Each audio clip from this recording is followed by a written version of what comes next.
So I guess I will get to my because it already has come up, and I think it's really important that we mention this because, frankly, you just don't get a lot of movies that provide such creative representation of torture devices. I mean, it was like the Terry Gilliam special right there. Like,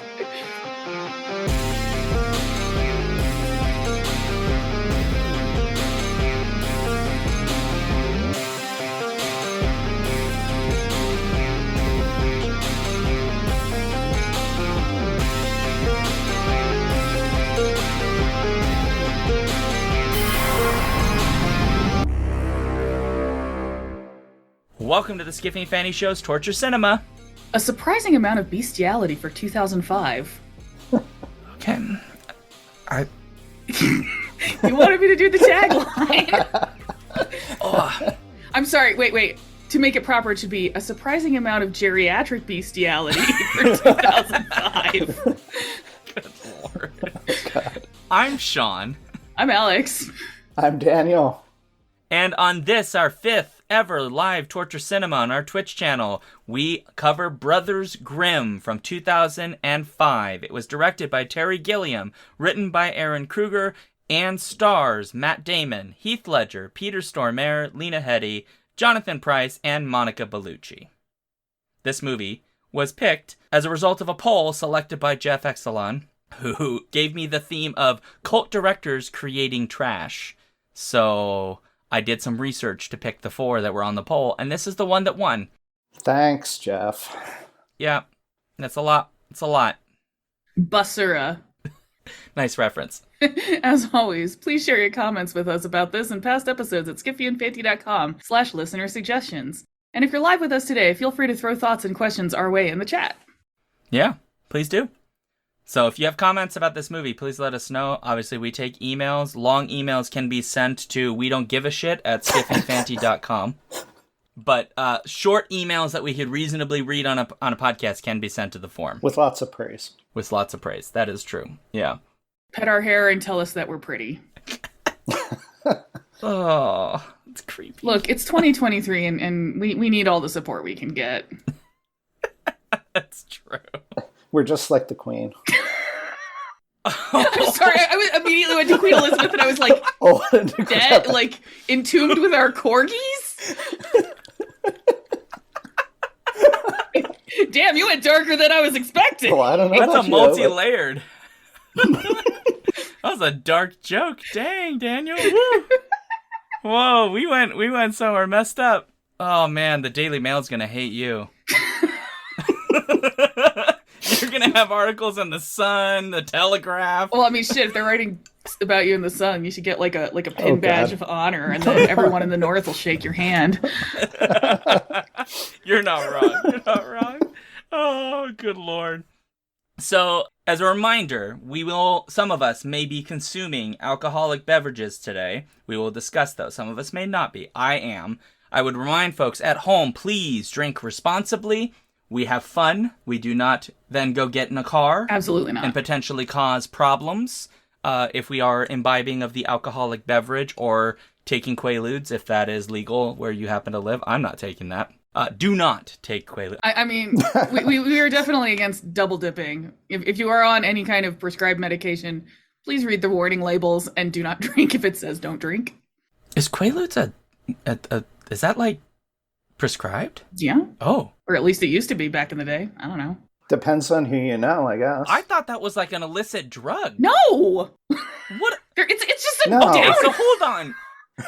Look, literally the 2 times I've heard the word Quaaludes, like when I was a kid in comedy, right? But I've like never looked it up. I was like, oh, they must be talking about bad stuff. So like whatever. But recently I have had 2 separate times where Quaaludes have come up, and they've both come up in situations that don't suggest that they are appropriate for recreational consumption. One of which is an episode of the new Quantum Leap show where a guy is just casually on Quaaludes and is completely messed up on the plane.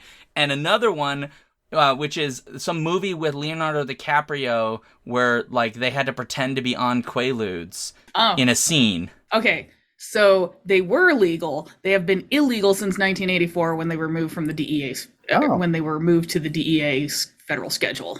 Huh. Got it. So what I'm hearing is also don't do Quaaludes. Also, don't do Quaaludes, and if you are doing them, do not tell us.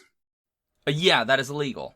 Mm-hmm. Yeah, I just want to remind folks, consumption responsibly and legally. Also, like, I know we're making jokes, but, like, let's be real. Like, we do want people to be responsible. So, on that note, we do need to get to drinking. Whatever beverage we may be imbibing, alcoholic or otherwise. Alex, you're first up. What beverage are you drinking? So I am still perhaps permanently on the no alcohol train, sadly, but, that's life. That's okay. So instead, I'm having a wild cherry Pepsi Zero. Ooh. Yeah, tasty. One of my students, I'm teaching a bunch of high school students right now, they did tell me that they are straight up addicted to cherry Pepsi. It's a good shit. Though I like Dr. Pepper and like cherry Dr. Pepper better, but not bad. Not bad. That's great. That's great. All right, what about you, Daniel? What are you drinking? I'm drinking a whiskey and root beer cocktail. Ooh. With Sprecker's root beer, which I found. So I decided to get that in honor of Paul. And because he's talked about it so much. And I gotta say, it's pretty damn good root beer. Made with honey and fire brewed. Whatever the hell that means. And then it's with Crown Royal Black. Ooh, nice. Ooh, Crown Royal Black. You got fancy. And that's Canadian, isn't that not? It's Canadian. It is. Are you Canadian? I am not.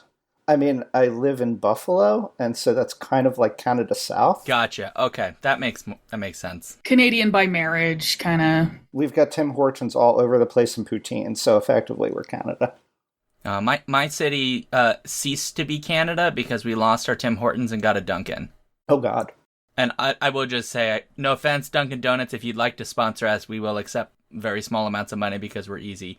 But I do miss the Tim Hortons. The Tim Hortons is pretty solid. I preferred the Tim Hortons to the Dunkins. Although that may just be because our Dunkin', it's just our, not everyone is great. You know what I mean? I don't know. And so what are you drinking, Sean? Well, I am... Not Dunkin'. I am drinking themed today. I was going to drink one of my beverages I got at the brewery I was at today in Moorhead. But... Excellent name for a town, considering what happens in this movie. Moorhead? Ribbit. A little bit, but no.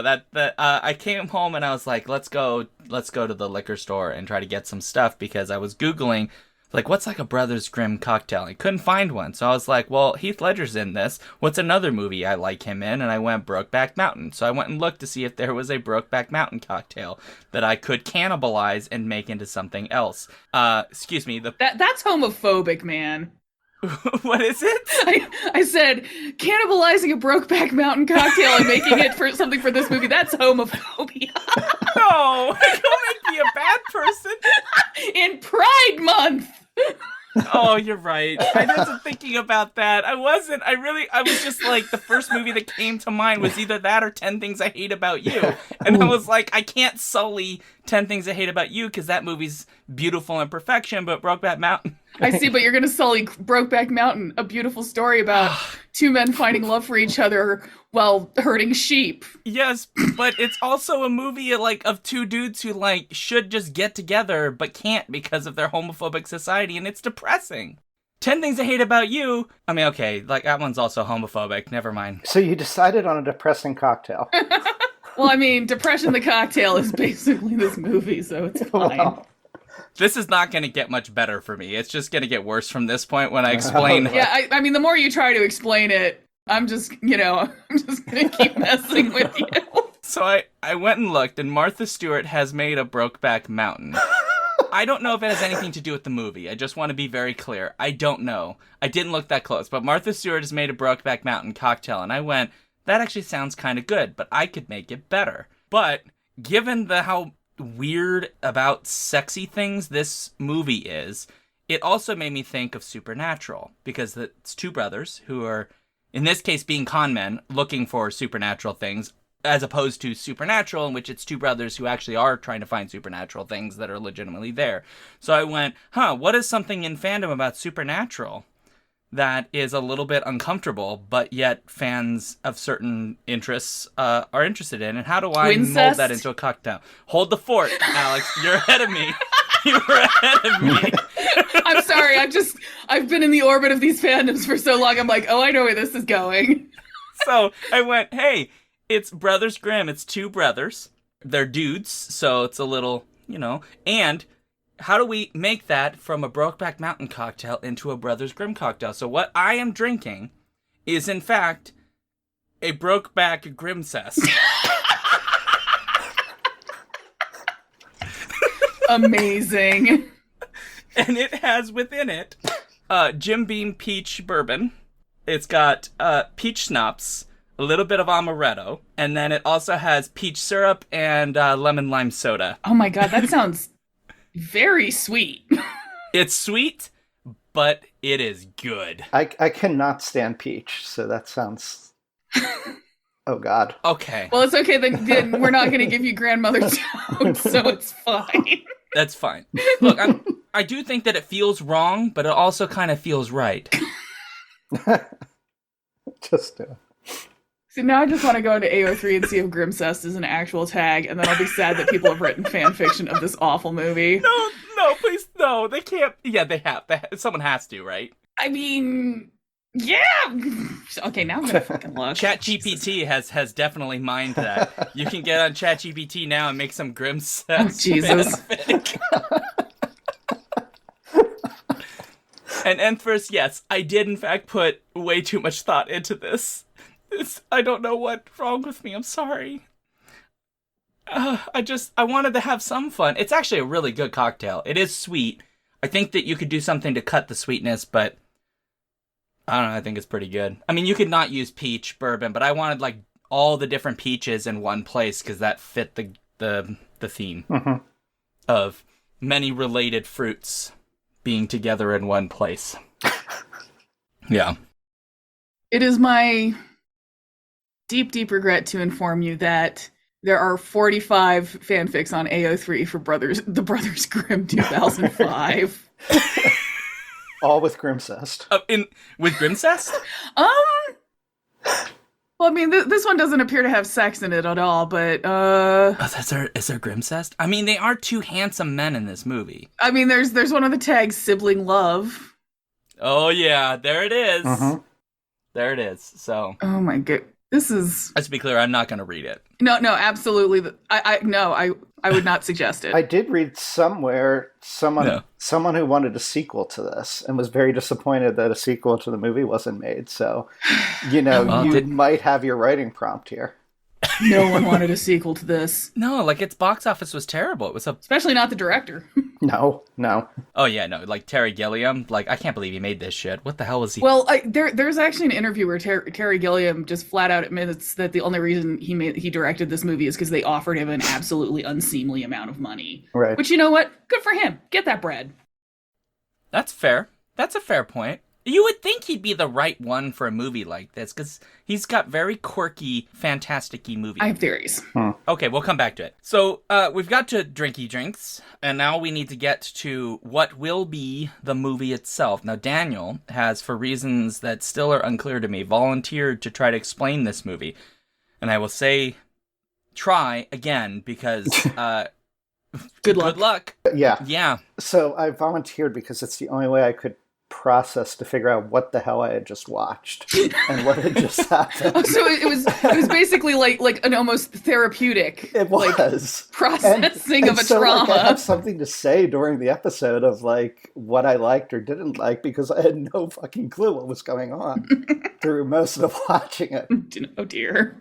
All right. So synopsis. It's 1812 and Matt Damon, and Jacob, aka Jake, Heath Ledger, Grimm, are brothers making a living traveling through the German states as con artists. They research local legends and then stage supernatural horrors together with two dim-witted partners in order to frighten innocent townsfolk into hiring them to rid the area of witches, hauntings, or other monsters. Jake is the bookish and timid brother who is convinced that some truth of magic must underlie all these legends he pores over and writes down, while the more cynical and bombastic Will, who's also quite a bit of a dick, sells their flim-flam with his winning smile and charms, all while constantly reminding and berating his younger brother of the damn magic beans the hopeful and gullible Jake purchased 15 years ago for their sick sister, rather than the medicine he was sent to procure. So yeah, 15 years later, still berating his brother. The Grimm brothers' enterprise becomes threatened, though, by the occupying forces of France, who have recently taken over land from German states. The French general Vavarine de la Tome, played by Jonathan Pryce, is onto the brothers' con, and France is eager to wipe out the outdated superstitious traditions of those ignorant German populations. In lieu of executing the brothers and their two assistants, de la Tome enlists them to solve the problem of missing girls in the supposedly haunted forest surrounding the village of Marbaden. To keep an eye on the brothers, de la Tome sends along his Italian torturer, who he just happens to have standing around really wanting to use mechanisms of torture, Cavaldi, played by Peter Stormare. At the village, they're greeted by a wary populace and the rambling pessimism of an old crone. But one kid seems to have heard news of the brothers and wonders about them. A strapping young lad, a girl named Sasha, whose father then points the brothers to the house of a trapper/hunter who could show them the woods. There they meet Angelica, Lena Headey, and Will is confused by this at first and asks if perhaps there might be somebody with a penis at home. When she ignores him, he then asks if maybe there are some other penises about. This plays out for a bit until the two brothers grudgingly berate her to take them into the woods. There they discover the magic of the haunted forest appears very real, with walking trees, a huge threatening wolf/werewolf, a tall tower with 12 stone coffins surrounding it, and a frog you can lick. A frog with frog camel toe. Yes, that is a thing. There, Angelica tells the story she heard about this tower from her father, played by Thomas Anik, who has died from a pack of wolves, though obviously to everyone is not actually dead. The tale is of a 500-year-old Thuringian queen, played by Monica Bellucci, who made a pact for immortality after trying to flee the plague by climbing up a tower, and failing, not surprisingly, but unknowingly with the cost of her youthful beauty. For the Scooby gang of the Grimm brothers and Angelica, it's then out of the woods, back into the woods, bad guys feeding spiders to a horse that then turns into Spider Horse, that then goes and eats a girl to take her into the woods, the Grimm brothers back out of the woods. Oh no, the French have arrived because they're as tired of waiting as the audience is. Mm-hmm. Sasha loses her face to a mud monster and turns into a gingerbread man. Meanwhile, Angelica and the brothers save one of the stolen girls, but Angelica gets taken in her place by the huntsman father, who has been made the queen's wolf slave by a magic spike in his chest. Oh. The witch awakens from long sleep to blow some cold air throughout the land that throws the French army into disarray. Meanwhile, in the woods, Jake gets the bewitched huntsman's axe, which is magical, and the trees are scared of it, so the brothers can be relatively safe. General de la Tome, who has since executed the brothers' two partners, takes Cavaldi to follow them into the woods, but once there, this bloodthirsty torturer Cavaldi decides maybe he's had enough of this BS and refuses to shoot the brothers. So de la Tome shoots him instead, before being attacked by the trees. This gives Jake the opportunity to get up in the tower to fight the witch, while Will fights de la Tome. Will dispatches the French general, who it turns out really just only wanted some quiche, and then goes up in the tower to help Jake, who has been pinned to the wall by the Witch Queen. The Witch Queen forces Will and Jake to fight when suddenly Will is encouraged to encourage his younger brother, rather than berate him as he has been for the whole movie.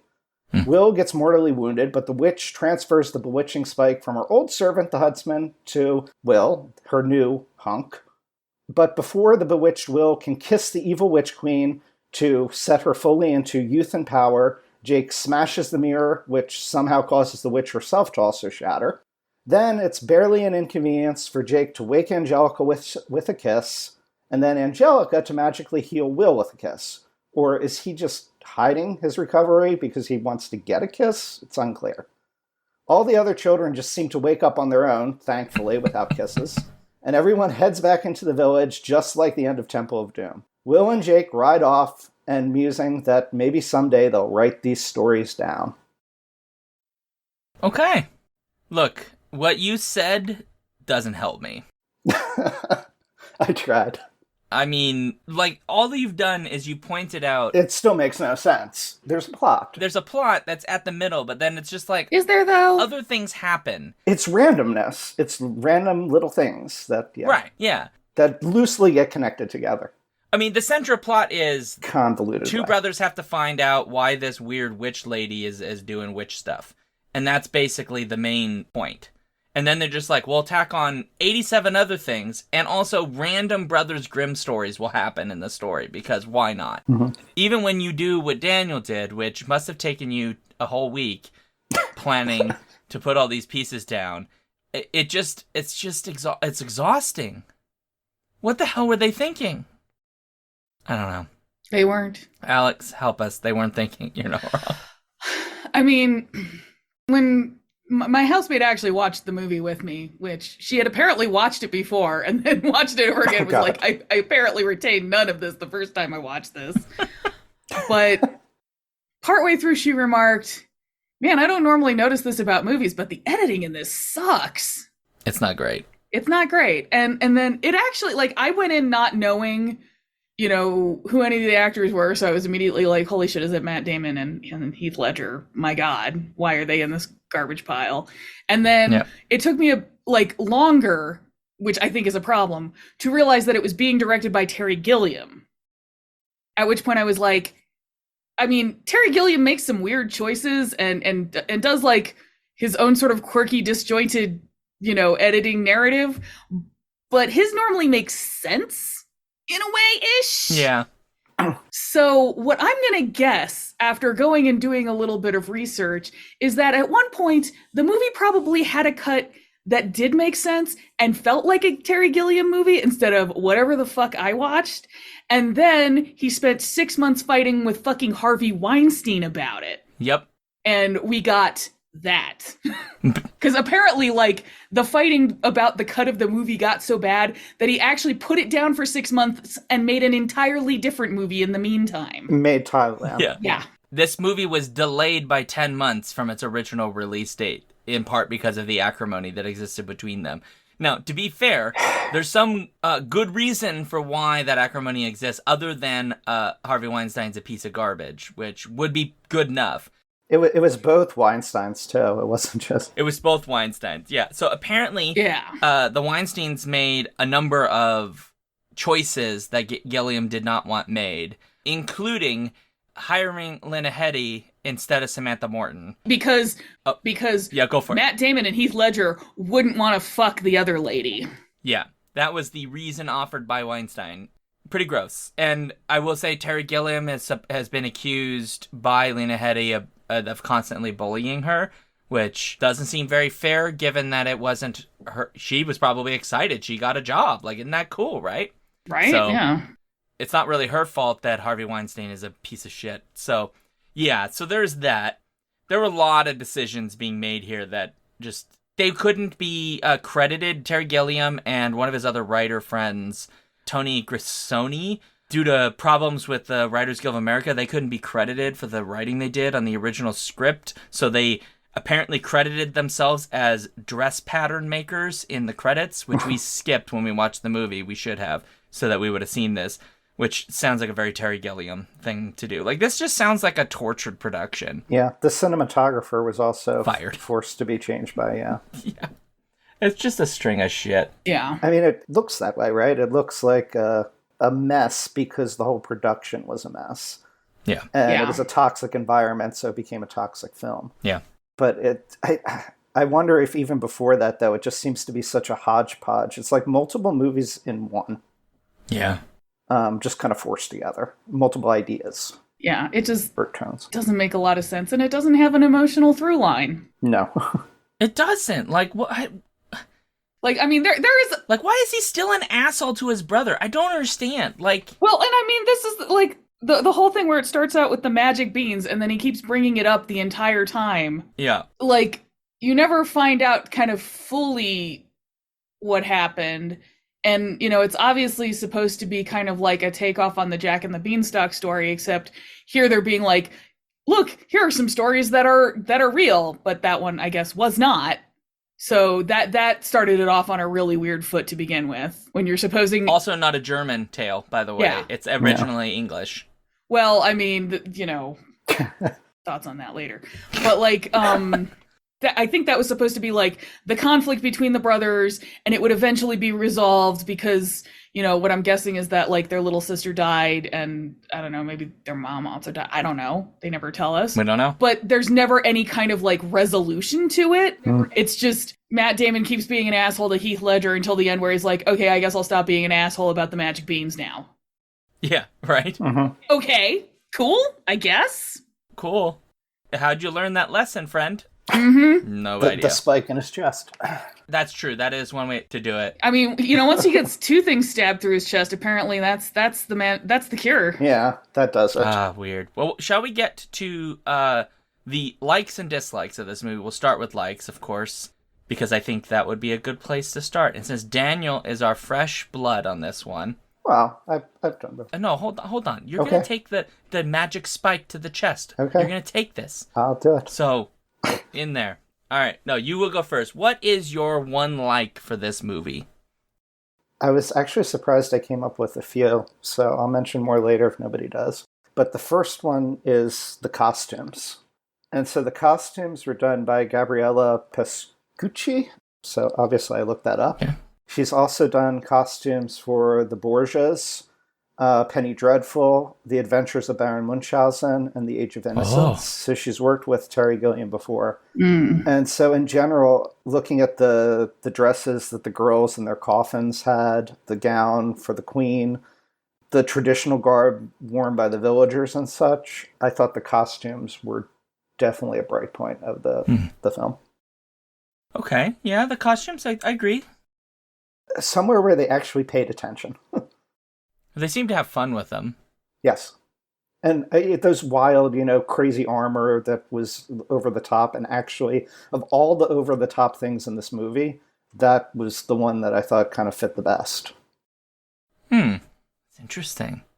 Yeah, I think the costumes are perfectly fine. They're pretty. Yeah. Yeah. Yeah, I would agree with that. A little bit muddy around there, though. They're ruining them with mud. It's not fun. Oh, that mud monster. Oh, God. Oh, it's so bad. Ugh. Anytime they tried to do, like, legit CG in this, it's just like, stop.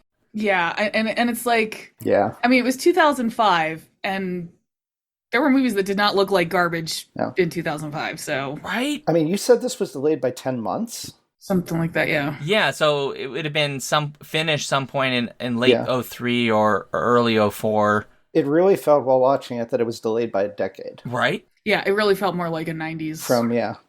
like a pre-Jurassic Park movie. Yeah, Right. yeah, Yeah, yeah, definitely. it does. But that and just the cultural aspects of it, the general tone of the movie, everything about it seems like mid-early 90s. But I mean, it definitely had like the 90s haha homophobic jokes in it, yeah, so yeah.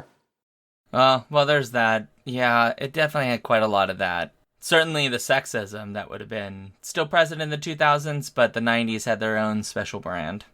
There is some of that feeling here. I don't know I just don't understand this movie. It's bewildering how Terry Gilliam makes this. But likes. But the costumes are good, I guess. Yeah. Alex, do you have a like? I do actually. And while I know the mud monster did not look great, I actually found the part of with the mud monster where Sasha's face gets like smeared off. Like up until the gingerbread man thing happens, I was like, that was actually pretty creepy. And then Spider Horse.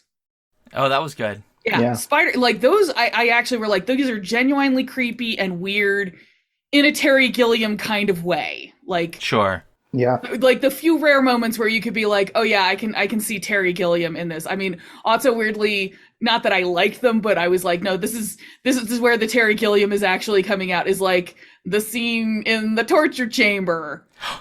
That okay. But yeah, like, so really I would say like the scenes, like those two specific ones, but the rare scenes where it actually felt like a fucking Terry Gilliam movie. Yeah. Yeah. But they were few and far between. but I did enjoy Definitely. those things in particular when you're like, it's weird and creepy, but also a little funny. Yeah, I agree. Like the spider horse thing is legitimately pretty creepy. Oh yeah, that was creepy. Though I will say, like, the spider horse itself, I really didn't like the lead up where the kid was like petting the horse and said something about you have a pretty mouth, and I was like, Oh no, that you do oh. not say anything about anyone's mouth, whether they are human or animal, unless you are like fucking. So no, Right, that was weird. Those were just the lines from Red Riding Hood. no, done. Terrible dialogue. That kid was creepier. There were a bunch of scenes that like why was that scene acted in such a weirdly creepy, I don't know. Yeah. kind of vaguely sexual way? Like why? I didn't like. You could just say you're a beautiful horse, you have a beautiful muzzle, you have nice fur, like, but you could say it in a way that wasn't the way that kid was. Oh, I mean, it's one thing where you could be like, your nose is very soft, or right. and that would put you in the vicinity for the web spitting. I feel like they were clearly going for the Little Red Riding Hood. Yeah, it was literally the Red Riding Hood lines of my what big eyes you have, my what big ears you have. Yeah. But it was so creepily said. But then again, it was never like a pretty mouth. It was what big teeth you You have. have. Yeah. Yes, yeah. Ooh, I don't like it. This is true. And just delivered in such a strange way. Yeah. Yeah. I don't know. There are moments in this film where it's just like acting decisions are being made and you're like, but why? Why is that the decision you made? I don't quite get it. I like Peter Stormare. It's not my but like he's really fun to watch. He's just having a ball. I mean, him and the guy who plays the French general. Oh, yeah. They're both just like, I'm gonna fucking chew through the scenery in every scene I'm in, because fuck it. And I was like, I appreciate this. Yeah, because I think you can't go into this movie and like play it totally straight. This is a silly idea, this whole thing. So you get those actors who just like, they have one of two options. They can phone it in or they can just give a bananas performance. And some people are giving a bananas performance. Some people are kind of phoning it in. This is not Lena Headey's best performance. Now, to be fair, now that I know about the behind the scenes, not surprised. Not surprised. But on the other hand, like, again, I forgot his name, but the guy playing the French general, there was the one line at the end where I think it was Matt Damon was like, you killed my friends. And then he's just like, I only wish you had more. Yeah. That was... That was fun. Oh God, who was it? It's I know, he's the guy who plays the Governor actor. Swan in the Pirates of the Caribbean movies. Yeah, the name is escaping me at the moment. I think I said his name. I'm sure you did because he had a big part. But yeah, like Yeah, but he has, but like that's he was just like, this movie is trash. I'm gonna have a good time. he gets fun lines, but there is like a sense of like they kind of come out of nowhere, which just goes back to the editing thing. Yeah. Yeah. And it's mixed in with people being very earnest Yeah. in their acting. And yeah. And I mean, like, Yeah. the entire role of Cavaldi just feels like if this movie had been made 20 years ago, Eric Idle would have been playing that character. Like, Yes. Yeah. I can totally see it. Oh my God, that'd be fun. I mean, it's like a caricature of an Italian. But I mean, Peter Stormare was doing his best Eric Idle, and bless his heart. He was trying, yeah. Very much giving us a cartoon Italian person. Oh my God. Which is a pretty interesting choice. Yeah. So I guess I will get to my because it already has come up, and I think it's really important that we mention this because, frankly, you just don't get a lot of movies that provide such creative representation of torture devices. I mean, it was like the Terry Gilliam special right there. Like, it was something else to watch. Like one of his cartoons, yeah, or animations. Like he has this bananas like spinning contraption with spikes, and like it goes inside a barrel and it like spins and like comes and like chops you up. it's like a blender, like a giant blender. Like a really big blender that doesn't move fast enough, so it's just gonna hurt really bad. And it's kind of amazing. I don't know, it liquefied the kitten, which I found very upsetting. Okay, I forgot about that part. Thanks a lot for ruining my life. I hate that so much. Oh God, the animal abuse. Damn it. Sorry. That's why that couldn't be my because I found that so upsetting. Yeah, I never. But we can save it. We can talk about instead the amazing thing where where the two actors are like upside down in the chairs with the glass boxes over their heads that are full of snails. Yes. Oh yeah, that's really cool. Forgot about that. Yeah. And like the crank for turning it, where I was like, oh yeah, that's Terry Gilliam 100%, is like this weird like fisted hand. Like, Yeah. It's fun to see. I mean, they're probably completely impractical, and I don't know exactly how the snails are torture, except that it's weird, but like, I mean, it's still just really, really interesting stuff for like how you come up with torture devices, and without mostly doesn't really show any like graphicness because it's a PG-13 movie, but I just really enjoyed watching like how much Peter Stormare's character is just like giddy with all these devices, and he's just like wee, like having a good old time. And he's so disappointed when he doesn't get to use them. Yeah, he's so disappointed. I mean, I feel like Gwyneth Paltrow would probably spend like some good money to be, dipped upside down in whatever that was with snails on her face for her skin. Oh yeah. The new snail treatment from Goop. Definitely. It definitely cures toe cancer. Yeah. Good stuff. Yeah. Oh, good lord. Well, let's get to some dislikes. Of course, we've gotten to some already, but I would like to start with Alex this time, and then we'll go to Daniel and then myself. So, Alex, what is your dislike for this movie? So, if my likes were when the movie felt most like a Terry Gilliam movie, my dislikes were pretty much everything else, because the entire, like, the movie's, the incoherent script aside, uneven acting beside, weird directing aside, the movie's main, like, tonal problem is that it was either too Terry Gilliam or not Terry Gilliam enough. It was in the bad Gilliam zone of, like, it was trying to be weird and funny and dark, but it was not weird enough or dark enough or funny enough. So it was just bleh. Yeah. Inconsistent, yeah. Mm-hmm. Yeah. Like, there were scenes that were, like, slapstick, but it didn't make any sense in the context of the rest of the movie. And you were like, I guess this is funny? And then you put, Matt Damon and Heath Ledger phoning it in another scene, and you're just like, well, okay, you're not excited to be here. I guess neither am I. Yeah.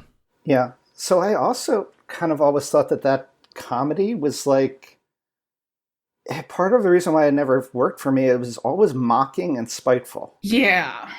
Like the accents, like it was just making fun of people, like cultural groups, whether it be the French or the Germans. Yeah. Or then based on some kind of like sadistic sort of violence against something, whether it be animal or human or even just object. Yeah. It just seemed to be the comedy was a very negative kind of comedy to me. Yeah. I mean, I feel like you got some stuff like that because, like I love original Monty Python, and, obviously Terry Gilliam had a lot of influence on that, though I think they were sort of a moderating influence on him to not keep him from getting too weird. But like, yeah, like a lot of the Monty Python humor was also it's so seated in like Britishness. Yes. Mm-hmm. Which this movie did not have. So it just doesn't work. For some reason, it feels a lot better for British people to be making fun of French people than for like something that feels very American to be making fun of the French. It is, yeah, you're not wrong. Yeah. There's something about, like, the accents in particular just are very confused. British people are playing French people. A Danish person is playing an Italian. Germans are being played by a combination of Americans, Australians, and Brits. It's just kind of like all over the place. And then Matt Damon and Heath Ledger are doing the sort of like vaguely, we're totally not American, but we're pretending to be ever so slightly British bullshit accent. Well, Heath Ledger's Australian. Mm-hmm. But in German. Yeah, and I was like, we're in Germany? Yeah. Well, it's weird because, like, Matt Damon, this is like one of several movies where Matt Damon tries to be British, and this might be the one where he's the best at it, which is... That is an indictment. It's not good. He's much better at a South African accent, and he's not very good at that, to be honest. But that's partly because Clint Eastwood, like, directed that movie, and, like, Clint Eastwood's notorious for, like, when he's done, and you just move, like, you do, like, one, maybe two takes, and you're just out of the door. Even if things aren't right, he's sort of notorious for this, which is why sometimes his films are very uneven. So it's just very strange because, like, for Heath Ledger, being British is a lot easier because he's Australian, so his accent, there's a lot of there's not that many turns, but, like, Americans being British, difficult. Brits being American, difficult. Unless you're Heath Ledger's, and then you can just fucking do anything you want. And it's really strange. And this movie is mean. It is weirdly mean. Like, why are the Germans all, like, backwards by comparison to the villains of the movie? Like, they all, like, live in hovels and everything's, like, full of mud and, like, I don't understand. Why are the French, like, irredeemably all evil? What's going on? I don't understand. It makes no sense. I have some thoughts on that, but I can get to it later if there's time. No, go for it. Give me your thoughts. Yeah. So it's something that I think get lost in the movie. So it's kind of a like, but also a dislike in that they didn't play it up better. Okay. So I found it an interesting kind of commentary, perhaps, on sort of the colonialization concept of occupied peoples. Uh-huh. So you have the French coming in as occupiers, and the whole gimmick or the whole idea of this is that Delatome wants to get rid of their sort of ignorant backward ways of relying on superstition and come into sort of the rational French way of thinking with the French Revolution. And so they come in, and his way of doing that is utterly destroying their traditions, their folklore, their belief in the supernatural, that they're going to destroy to basically break the will of the occupied people. Oh. And they, on the other hand, are like resiliently like, no, the forest is coming alive and going to beat the shit out of you people that are coming in and taking us over. Because the movie, at least when they first arrive, it makes that anti-occupier, hostility really clear, but then it never really does anything with it because they're doing like 20 billion other things in the movie. Yeah. Does that make sense? Yeah, no, that would be a more interesting story of we're doing the Grimm supernatural thing with this as our socio-political backdrop. That could be interesting. Yeah. As long as they don't pull a Robin Hood. So for some reason, they just happen to be using catapults the way that you use the Air Force for missile drops. Yeah. So, I don't know. Yeah, so okay, well, great. Well, Daniel, what about your dislike? What is your dislike? So a lot of them we talked about already. But within sort of the realm of lack of character development. Okay. And what I was just talking about, I don't understand the point of the movie. There isn't one. I mean, and so same hat. have the characters learned anything? And so, like, what was the point of this? Like, with fairy tales, with folklore, the point of it is always, like, some lesson. Yeah. It's some kind of moral. It might be violent. It might be mean-spirited. It might, be... And whether you're good or bad, you're going to suffer. But there's still some kind of message and something that people learn. And with this, I don't know what that is. It might be like, don't poke the bear or you might get attacked. Like, don't make fun and be a con artist about the supernatural because then they might come after you. That would have made a lot more sense. Don't be a dick, right? Yeah. But I don't see Will... or Jake, for that matter, really changing at all in this movie. And so I don't get that sense, and I dislike that they didn't do that at all. And where there was change, it was just forced to make an ending. I mean, that's an interesting point, because the way the movie ends is effectively kind of where it began with the adults of the characters, because all of the characters that... pretty much everybody is either dead or still back at the place where they live, who in some way were introduced as either antagonists or people they're supposed to interact with or some, right? They just like leave and go to some other town, and it's like it just like new movie started over. I think you're right that like because that doesn't go anywhere, it almost feels like this is just a too long TV movie for a TV show that is just like the next week's another Brothers Grimm tale. Grimm tale, yeah. Instead of, this is a movie that should have an ending Mm-hmm. on its own. And that lack of growth means that it's the characters just, like, you don't care. I mean... Why should we care about these brothers? Like, the only character who had an actual fucking emotional development arc was Cavaldi. Right! Yeah. Yeah. Mm-hmm. He, like, goes from... He discovered the magic of friendship! Right. I love him. He's kind of adorable towards the end when he, like, does discover the magic of friendship, as you put it. But Everybody else doesn't. And it's kind of like, it's weirdly like they somehow made these people that supposedly actually exist, these two brothers, boring. Yeah. Which is alarming, given how much story they've given us. That's what we get, is these two, like, really boring versions of the character who do nothing. Like, okay. Apparently. Mm-hmm. What a waste of like $100 million, $75 million, however much fucking money they spent on this fucking thing. I think it was like 75. I cannot believe you spent $75 million on this. 75 in 2005 money. How do you spend that much money on that? Where did it go? Wasn't a lot of it spent on that cracking mirror, cracking witch or queen? Really? Well, apparently there was like I think that special effect took a lot. There was a big special effects sequence that was supposed to come near the beginning of the movie, and it got cut because it was like too cool. Oh. You know that Steven Soderbergh did a cut of this movie? I did not. Be interested to see what it looked like. I want to know where that is. I heard that he like recommended what the start of the movie should be or something to Terry Gilliam. Oh, well, if that's what we got. That's all that I had seen. That's weird. Okay. Yeah, this movie's pretty bad. Yeah. Well, what is your dislike?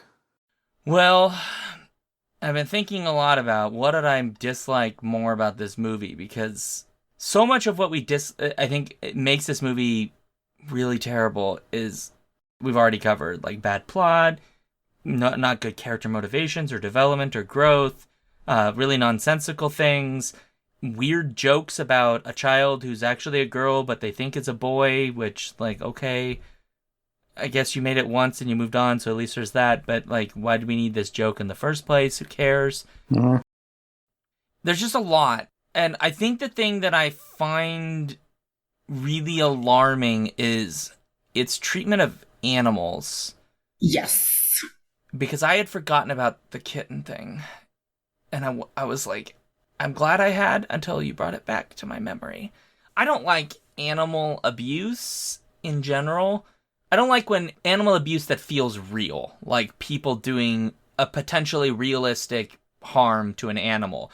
The, like, horse being, like, infested by weird supernatural spiders, that didn't bug me because, like, that's not real. Nobody's feeding mutant spiders to a horse. That's not a thing that can ever happen. But, like, people do horrible things to cats. People do horrible things to other animals. I believe absolutely that someone is just randomly picking up fucking toads and licking them because... Which, it's kind of funny, but, like, also leave the toads alone. Like, it's just weird.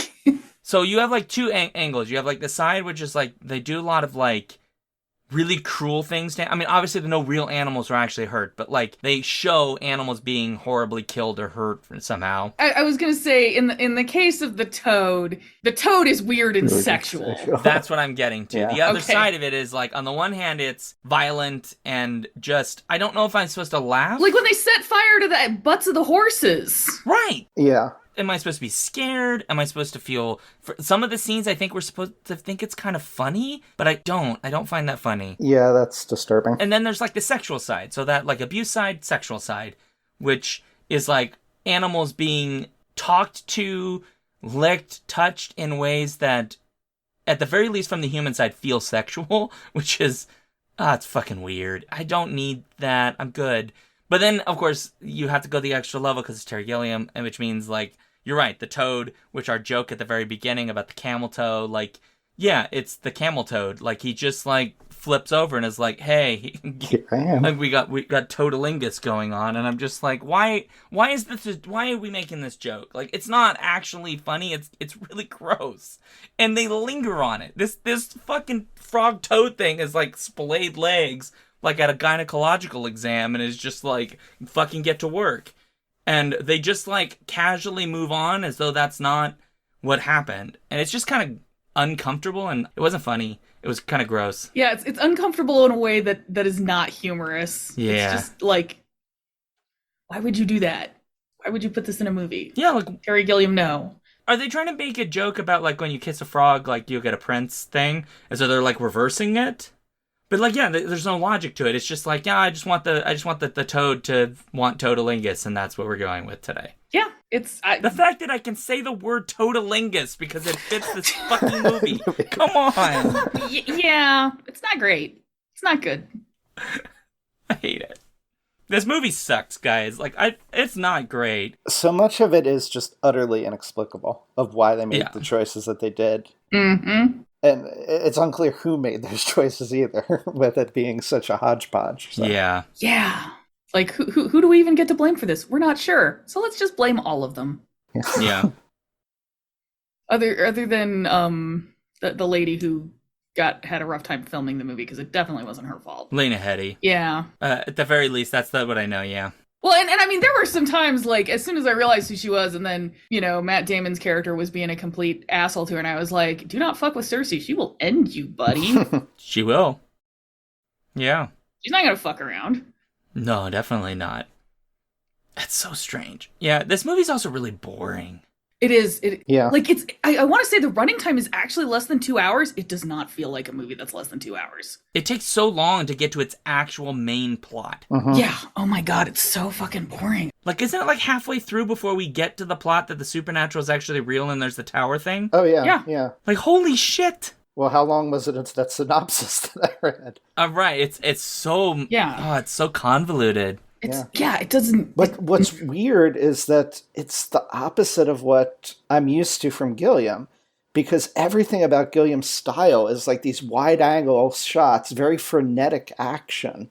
Yeah. Momentum. Yeah. And there is bits and pieces of that, but then somehow, paradoxically, it also ends up being agonizingly aimless and boring. Yep. I will just say, if I was not live chatting in the Skiffy Fanny Patreon Discord about this movie, I would have straight fallen asleep, because there were some moments where I'm just sitting here at my computer while it's streaming and I'm like going, but I was like, no, I better type something because I need to keep awake. This is one of those movies that if Jen was here, Jen would tell you I fell asleep but I didn't miss anything. Yeah. Because that has happened in precisely one other movie, which also had a plot that made almost no sense, that we covered many, many years ago, called Guyver. I remember listening to that episode. And I think you could sleep in this movie, wake up 30 minutes later, and be just as confused as you were when you fell asleep. Yeah. Because there's almost no moment in the movie where it sort of like stops and formally announces this is what the movie is about. It's sort of like things sort of happen and then it starts to do a thing and then wanders off into the ether. It's almost as though maybe they were licking, toxic toads and were getting a little bit while they were making this movie. No, because the toad showed the characters the direction to go into. Right, So yeah. that's right. Then. You lick a toad and it shows you the direction you need to go. These people were following the fucking trees. Yeah. Oh my god. Oh my god. So I do have two minor dislikes I would just like to add, just as little stingers. Sure. First off, the fact that they're supposed to be German and they keep calling him Jake. Yeah. Ah. Mm-hmm. That fucking annoyed me the whole time. And then the other thing that I find deeply upsetting is that this movie is old enough to vote. 2005 was 18 years ago. You're right. And I'm very angry about it. It's not even necessarily the film's fault, but I'm really pissed about it. My lord. Along the lines of Jake, the one thing that kept annoying me is that at least twice in the movie, Delatome says something about bingo. Yeah. Which was, I just looked it up to verify, it was invented over 100 years after this movie is set. I mean, good lord. let's not get into the historical accuracy. Nah, not at all. I do find it amusing that someone somewhere, I guess, asked a descendant of the actual Grimm brothers their take on the movie, and his take was basically like, it was fine, just don't go to it for accuracy. It's sort of like, what else is he gonna say in the interview? Like, nah, that was a piece of shit. Like, no, they're never gonna talk to him again in Hollywood, so, yeah. It's true, he does not have the cachet of some of the older directors that will just willingly come out and say, no, that movie's garbage. Yeah, they don't have the like Martin Scorsese, like, no, Marvel movies aren't real movies. Jesus. He's Martin Scorsese, he can say whatever the fuck he wants. He can basically do that. Yeah, it's wild. Ugh. So I do have one minor like, though, left. Okay, go for it. if Give I us your may. minor like. So I love this guy, Delatome's valet, or steward, Oh, who was played by Czech actor Martin Cavin. oh my gosh. I loved his wig. Oh, yeah. He had the perfect facial expressions in the background the whole movie. I was paying more attention to this background character than I was to the main characters that were scene stealing and chewing lines. I like the background character better. And he did have 2 lines at the very end of the movie. I don't remember what they were exactly, but one was like, "Don't you harm my general," or something along those lines. And he delivered them perfectly. Good for him. Well, it was filmed in Poland? No, it's the Czech Republic. Czech Republic. Yeah. So that makes sense that they'd put in some local talent, as it were, which is pretty nice. Yeah, the Huntsman was also from Czech Republic. That was originally going to be Robin Williams. Really? Yeah. I do not see that at all. It doesn't make a whole lot of sense. That could have made the movie even more inexplicable, Yeah. to be honest. Can you imagine, like, the God. weird werewolf huntsman guy just doing Robin Williams voices? He's just getting wilder and wilder, doing his weird hairy arm jokes and like My queen! Like, he goes, yeah, doing all his little like Mrs. Doubtfire impressions and all this stuff. Yeah. I don't know what they were thinking. Apparently both Matt Damon and Heath Ledger and Robin Williams were all sad that he couldn't be in it. Apparently Heath Ledger really wanted to work with Robin Williams and it was vice versa. And unfortunately, Heath Ledger's last, I think, film, which he was unable to complete, was a Terry Gilliam film. Was it the Dr. Parnassus? Imaginarium of Dr. Parnassus, which they required to pull in a number of other actors to basically do morphs from Heath Ledger into these other versions of the same character.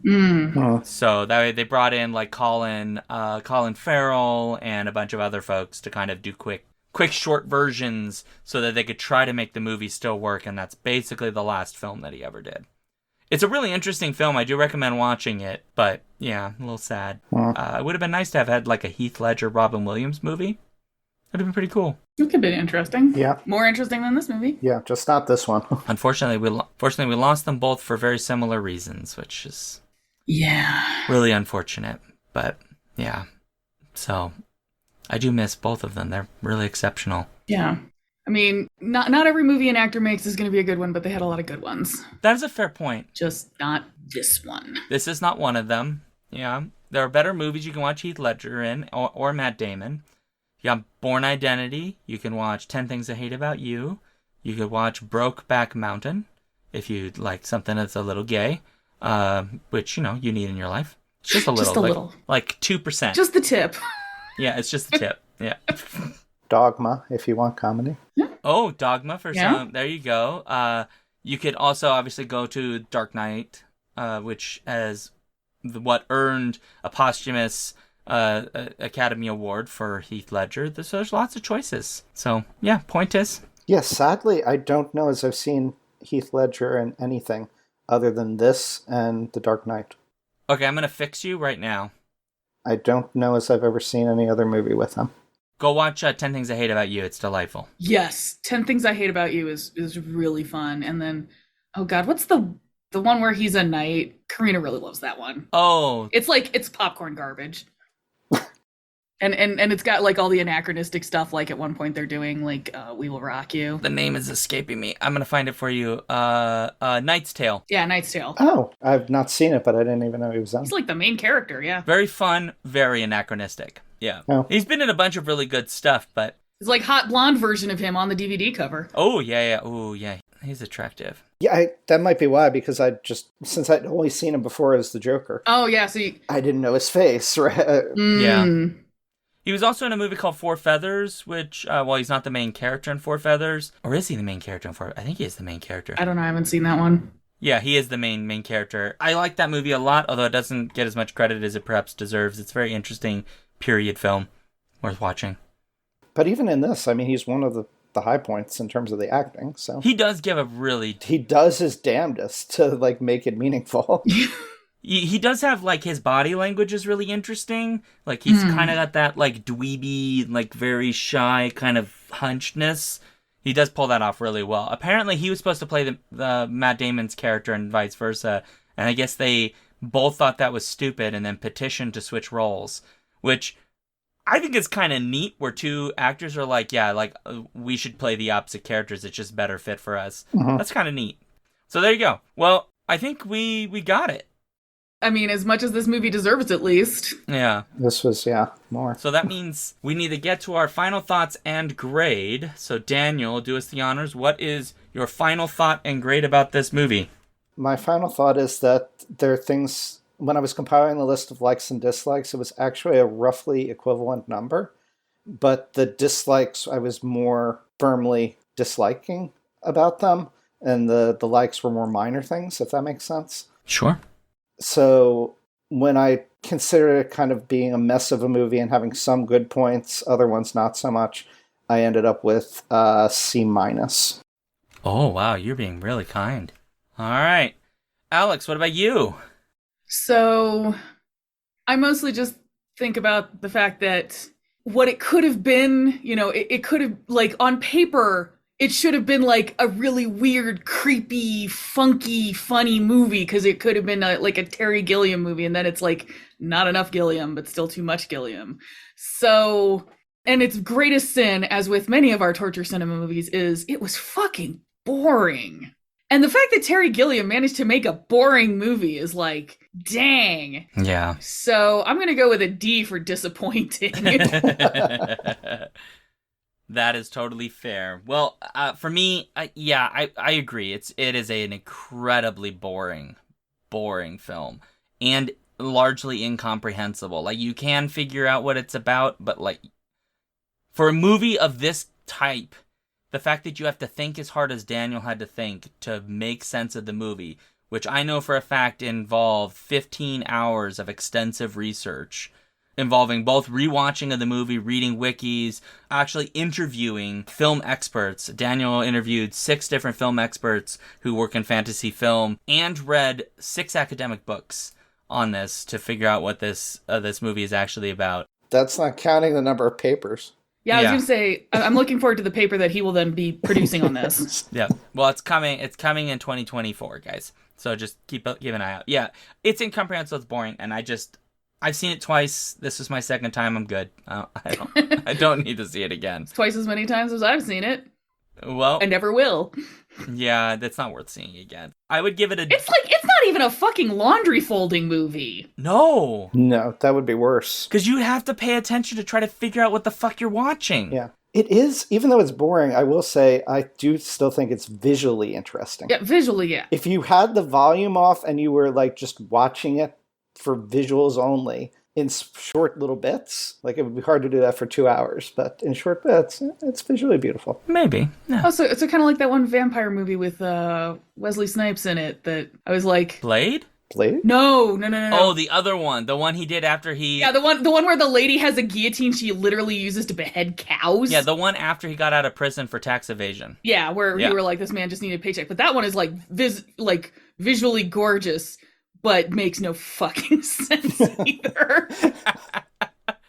Oh, good lord. Yeah, so I'll give it a D as well. I mean, it's not... I think it could be more offensive, and then it would go lower, but I'm glad it wasn't, because then I'd be mad, and I'm not mad so much as just...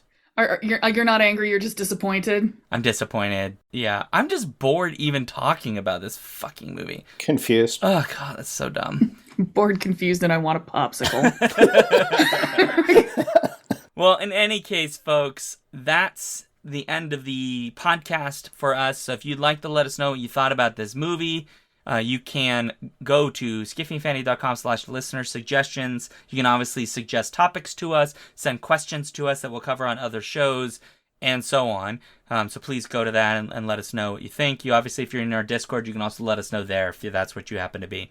So please follow us as Skiffy and Fanty on basically all the social media sites. We have a Linktree /Skiffy and Fanty. You can find all the places where we are. You can get our newsletter at skiffyandfanty.com/newsletter. And if you do like what we do and you'd like to come to Discord live watches and get some other stuff that's fun and makes you happy inside, please go to patreon.com/skiffyandfanty and join for as little as $1 per month and give us literally every dollar you have left so that we can totally misuse the funds. And then obviously, if you do like the show, please review us on iTunes, not just a rating, also stick like a little comment in there. And if you're on other pod apps, please also put it there because that can be really helpful to boost our profile. Mostly it just helps me feel good inside because sometimes I have sad days and you just need a boost. So there you go. For me, I'm at SeanDuke.net. I am also on Twitch at Alphabet Streams, Tuesdays and Thursdays at 7 p.m. Central. I have a Patreon at patreon.com/thejoyfactory. I'm on also lots of places like Twitter, blah, blah, blah, at linktree/SeanDuke. And I do a thing called The Histories at SeanDuke.net/thehistories. Now I shut up because it's now Daniel's turn. Alex. I mean, Daniel can go before me. It's fine. Look, I can't read, okay? That must be rough for an English professor. I make it up. I have a PhD, okay? It's basically a professional horseshit degree. That's what that stands for, okay? Oh, no. Anyway, all right. You can find me at this point just on my website, which is katsudan.net, and there's a link there to my Patreon, which I am now going to try to make more active now that I fucking deleted Twitter because Elon Musk can eat my entire trans ass. So, katsudan.net. I love that phrase so much. You can find me at reading1000 lives, reading1000lives.com, or at reading1klives on Twitter, which I just got back onto after leaving. Just got back on a few days ago before more shitstorms arrived. I was going to say, that's like you're Troy coming into the room with the pizza and everything's on fire. And so if there are other options out there, I'd love to hear about them. The problem is that it's still, even for the science community, everybody's using Twitter still. And so if there were better alternatives, I'd be all for it. Okay. Well, we'll keep an eye out. Maybe there's a Mastodon instance that's an appropriate alternative. So, great. I have to say now, a very important thing. I have decided I am going to feed supernatural flies to my cat so that he will grow wings and so he can pull me in a little chariot to places so I can stop spending thousands of dollars on airline tickets. That's actually super cute, and I think there's like a kid's book out there called Kitten Wings. There we go. See? There you go. Awesome idea. Totally legitimate. See, you were trying to make it awkward and you fucking failed because you didn't want to go where the toad was. And if you'd gone for the toad, you could have made it awkward. But instead you made it cute. But I will just say that technically speaking, if my cat then farts while flying, he becomes Nyan Cat. Well, no, because he wouldn't fart a rainbow. It would be like spiders. He will fart a rainbow because I'll light it on fire. No, your cat is farting spiders as he flies across. And just think, if he's drawing a chariot with you in it, he's farting spiders into your face. That does not sound fun. You need to feed him fireflies. I need to fight a firefly. There we go. Okay, great. The worst timeline. On that note, awkward ending and scene. You're welcome, citizens. You're welcome. Cat's farting spider.